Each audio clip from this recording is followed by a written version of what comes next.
অবশ্যই দেশকে সুশৃঙ্খল অবস্থায় আনতে হলে আমাদের একটা কার্যকর নির্বাচন লাগবে। সেই নির্বাচনটা আমরা আশা করছি আগামী বছরের প্রথম দিকে ইনশাআল্লাহ অনুষ্ঠিত হবে। কিন্তু সেই নির্বাচনটা কেমন চাই? আমাদের স্পষ্ট বক্তব্য, অতীতের বস্তা বোঝায় ধারায় নতুন কোন নির্বাচন চাই না, এবং এমন কোন নির্বাচন আমরা মেনেও নেব না। এই নির্বাচন হতে হবে স্বচ্ছ,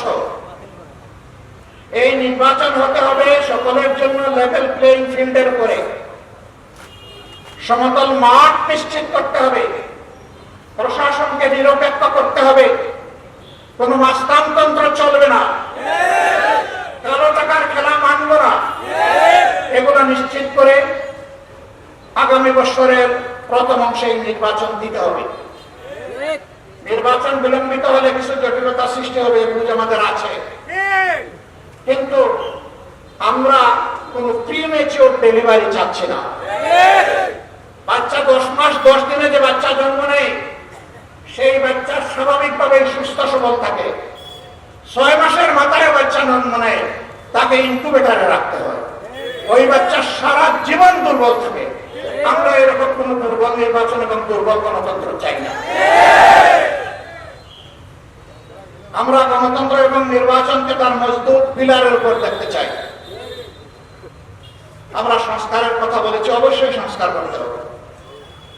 আমরা স্থানীয় সরকার নির্বাচনের কথা বলেছি দুর্ভোগ কমানোর জন্য, এটা একটা নির্বাচন। বহু জায়গায় এখন স্থানীয় সরকারের কোন প্রতিনিধি নাই, জনগণের সাফারিং হচ্ছে। এ কিসের রাজনীতি? জনগণকে আমি সাফারিং এর মধ্যে রেখে দেবো? এই জন্য আমরা বলেছি যে আগে স্থানীয় সরকার নির্বাচন দিয়ে জনগণের সাফারিংটা দূর করে। আমরা প্রবাসীদের ভোটাধিকার চেয়েছি। এই আন্দোলন, এই বিপ্লব, এই অভ্যুত্থান আমরা একা করে নাই। আমাদের প্রবাসীরা সমান কৃতিত্বের দাবিদার। তাদের ভোটাধিকার কেন থাকবে না? তাদের ভোটাধিকার অবশ্যই নিশ্চিত করতে হবে। তাদের ভোটাধিকার শুধু নিশ্চিত করলে হবে না, তাদের ভোট প্রয়োগ নিশ্চিত করার ব্যবস্থা করতে হবে। এগুলো কি আমাদের অন্যায়ের দাবি? এগুলো আমাদের যৌক্তিক দাবি।